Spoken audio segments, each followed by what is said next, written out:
intertwined with Europe. Our economies are big time. We sell a lot to Europe. We buy a lot from them.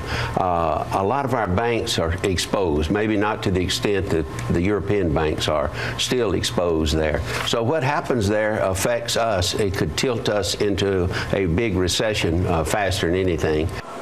That's a warning from Senator Richard Shelby earlier today. So the billion-dollar question is, how will Europe impact America? The Senate Subcommittee on Europe held a hearing this morning to try to tackle that question. And Republican Senator John Barrrasso, a member of the Foreign Relations Committee and a ranking member of the Subcommittee on Europe. We like to call him Dr. Barrrasso. He's also handy in any medical emergency. Good to see you, Senator. Good morning. Thanks, Carl. Thanks for having me. Key takeaways from here. Do you agree with Senator Shelby's analysis that whatever happens over there in a bad way will in fact cross the pond? I do agree with Senator Shelby. It's no longer over here and over there. We're all interrelated, and the implications are not just economic. They also have to do with global power, global alignment, and with national security.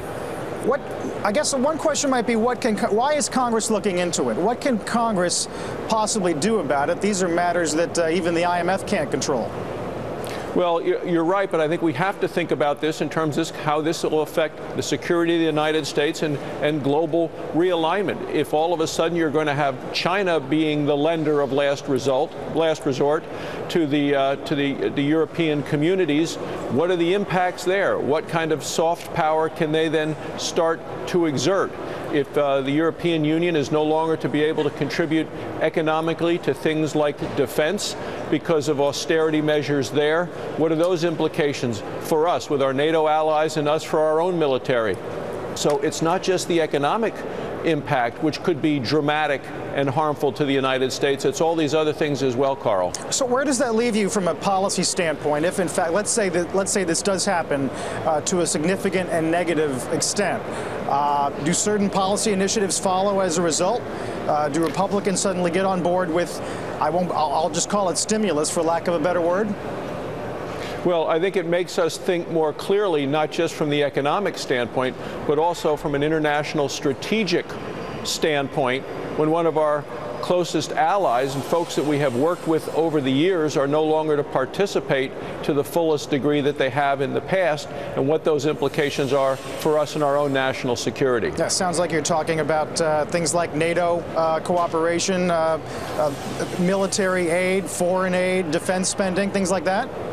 Well, it's all interlinked. You know, you think about the great power of the United States over the years and certainly the last century. It is because of our economic power, our economic abilities that have driven our leadership in the world and our military power.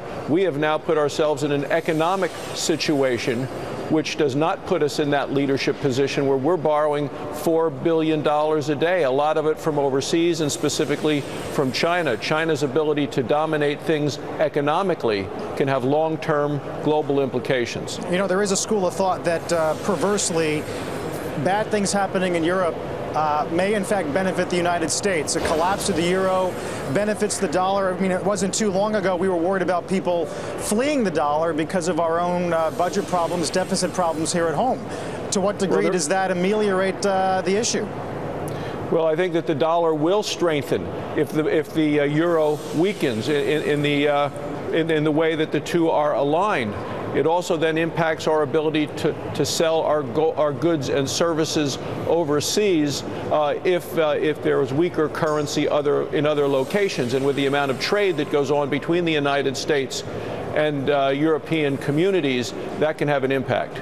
You know, some cynics might say, oh, there the Republicans go trying to stir up some economic fears. They know we're heading into election season. Anything they can do to stew or stir up negative sentiment about this president, they're going to do. Is that too cynical?